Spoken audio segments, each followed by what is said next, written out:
Hello, how are you today? Do you want to dive into a book that might just surprise you? Whether it becomes your next favorite or one you might skip? Let's find out what readers are saying about it. Eden Jonas, who has 94 likes, says, "This was so cute. The premise was super fun and I was rooting for the MCs the entire way through. This is a true 4 for me. The side characters were lovable. The banter was so entertaining. And the FMC was literally one of my favorites I've read in a romance book in a long time. Aiden Valen, you will always be famous. But baby, maybe work on your conflict resolution. When this comes out in February, do yourself a favor and indulge." Rowan, who has 235 likes, says, "I am honestly a little torn on how I feel about this book. There were moments that felt absolutely adorable and had me smiling. But other parts just felt bland. I didn't hate it, but I also didn't love it the way I thought I would. It kind of landed somewhere in the middle for me. This was my first book by this author. And I've heard so many great things about her other stuff. So I am definitely not giving up just yet. Maybe this one just wasn't the book for me. But I am still excited to check out more of her writing." Now, let's talk about the plot because the setup? It was honestly so cute. We start off with Lucy's 12-year-old daughter secretly calling Aiden's romance hotline because she wants her mom to start dating again. And somehow, this leads to a conversation between Aiden and Lucy that goes viral. People absolutely love how real and open Lucy is. So Aiden and his team decide to bring her on the show. This, of course, creates the perfect forced proximity situation, which I love, and what's even cuter is that fact that everyone in the intern starts shipping them together, saying, "To be honest, I am listening to the show just to hear Aiden flirt with Lucy, lol. I am thinking about her, about us, about this tiny CAF across from her house and all the places we almost met, about the right time, the right place, the right moment. I am thinking about the way her hand fits in mine, and the way my heart drums out a beat that matches her name.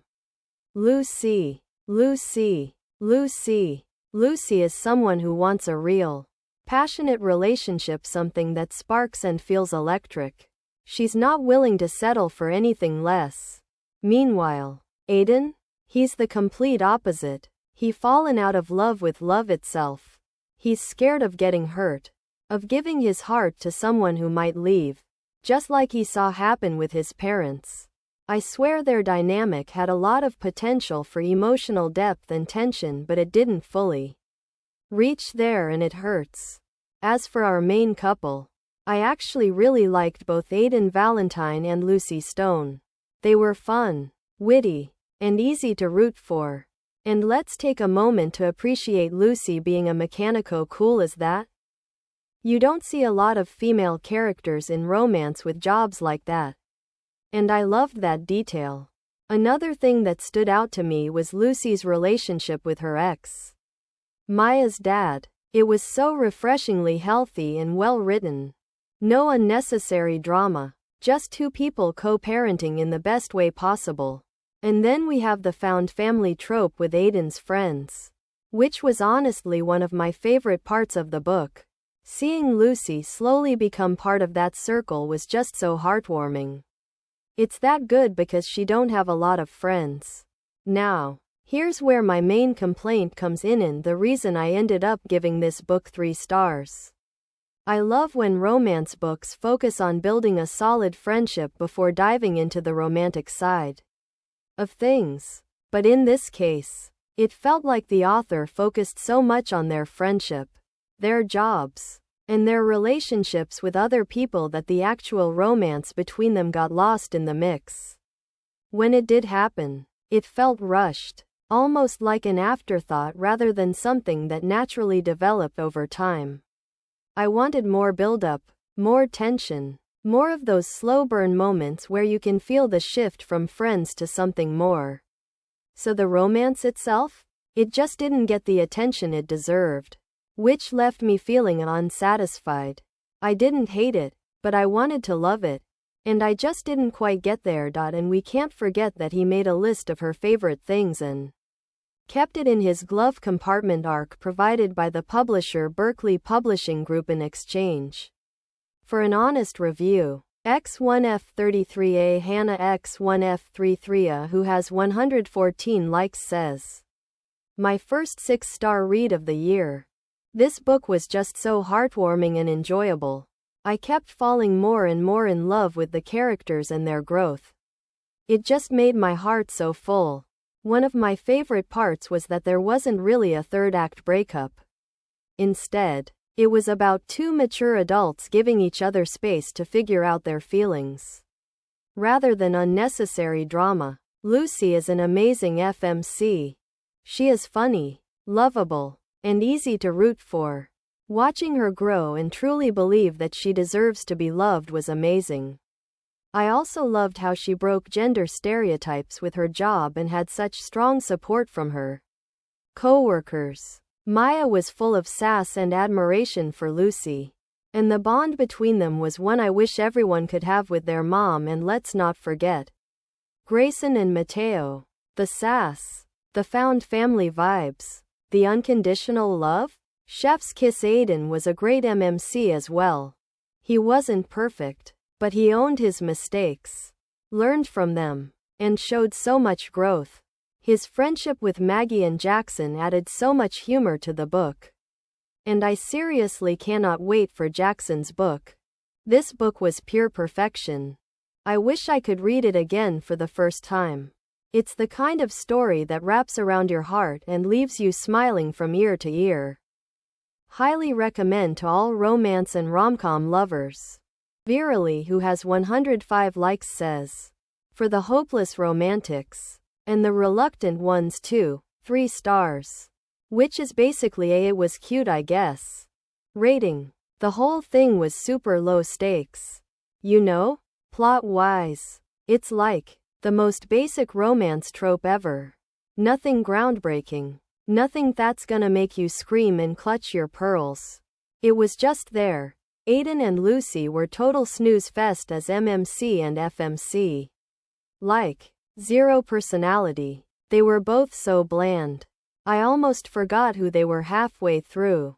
No spice. No angst. No compelling reason to actually care about their relationship. It was like watching paint dry, but with slightly less drama. Honestly, it wasn't bad, per se. Just incredibly forgettable. If you're looking for a quick, easy read that requires zero brainpower, then maybe give it a shot. But if you're looking for anything remotely engaging, or characters you actually connect with, you'll probably want to skip this one and search for something a little more extra. Pineapple on Pizza is a crime. 2.5 stars. Thank you, Charlotte, for reading this with me. Eiley X. Jamie, who has 147 likes, says, 4.5. I am a bit superstitious about my first read of the year, hoping to start the year out strong. So I went with this Sleepless in Seattle inspired love story, the first in BK Borison's newest series, Heartstrings 1. And it proved to be a wise choice. Aiden Valentine is the host of Baltimore's late-night romance hotline, Heartstrings, but he is not sure if he still believes in love. It seems to bring more heartache than joy if you were to judge love by the majority of the calls he takes. But then 12-year-old Maya calls in asking for dating advice for her mom. When Lucy Stone hears her daughter on the phone when she is supposed to be asleep, she enters the bedroom interrupting the call, and her conversation with Aiden goes viral. Lucy considers herself happy. She has a fulfilling job as an auto mechanic, and a great relationship with Maya and both of her daughters' 2 dads who live right next door and are helping to raise her. Maya's father, Grayson, would end up being the platonic love of Lucy's life, but the romantic love of Grayson's life would end up being Mateo.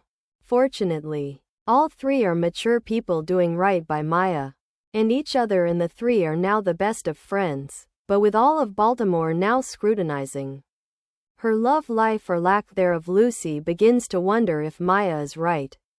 So when the radio station invites her to co-host Heartstrings and look for love over the air waves, she steps out of her comfort zone to give it a try. All of Baltimore begins to fall in love with Lucy, rooting for her to find love, but Aiden starts to realize that he isn't rooting for her along with the rest of the city, as he has fallen for her right along with all of their listeners. But will he find the courage to tell her so before it's too late? The book, dedicated by the author to hopeless romantics and the reluctant ones too, unfolds from the alternating POVs of both Lucy and Aiden, with snippets of their radio show interspersed throughout. This unique, captivating story stole my heart immediately. The characters are likable and the witty banter develops the red-hot chemistry between Lucy and Aiden long before their physical relationship begins. It was definitely a book that I couldn't wait to get back to whenever I could, and a series that I actually look forward to continuing. Hurry please. Because of personal preference, I wavered between a 4 and 5-star rating. I prefer a more closed-door romance, as opposed to a play-by-play of the spicy scenes that uses the 3 C words, as those words aren't romantic or sexy to me. And there is a lot of frustrating miscommunication. But despite those 2 very minor issues, I really enjoyed the time I spent with these characters, so I can highly recommend this one. Available now.